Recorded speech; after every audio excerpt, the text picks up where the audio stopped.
In today's video, I'm going to teach you how to use Google Maps Street View on iPhone. Street View lets you virtually stand on a street and look around in 360 degrees, which is great for previewing a neighborhood, checking a storefront, or planning a meetup.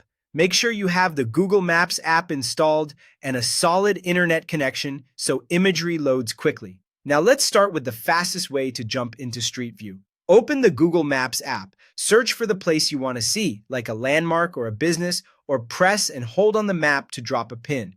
A location card appears along the bottom of the screen with photos, ratings, and details. Tap that card to expand it. If Street View is available there, you'll see a small thumbnail with a circular 360-degree icon on it. Tap the thumbnail and it opens right into Street View at that spot so you can start looking around immediately. Once you're inside, navigating is simple. Drag your finger across the screen to look left, right, up, or down in full 360 degrees. To move along the road, tap the on-screen arrows or just double tap farther ahead to jump forward. Pinch with two fingers to zoom in and out when you want to read a sign or get a closer look. You can also rotate your phone or use the on-screen compass to change direction quickly. If movement feels choppy, give it a second to load.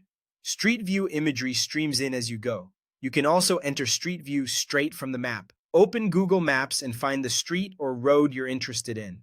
Zoom in until you can see blue lines running along certain roads. Those blue lines mean Street View coverage is available there. Tap directly on a blue line and Street View will open automatically at that point on the road. This method is perfect when you don't have a specific address in mind and just want to explore an area block by block. For even quicker access, turn on the Street View layer. In the top right, tap Layers and enable the Street View option.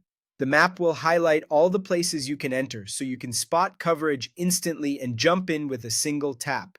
If you don't see a thumbnail or blue lines, Street View isn't available for that exact spot yet, so try a nearby road or zoom in a little closer. That's all you need to comfortably explore any place from your iPhone.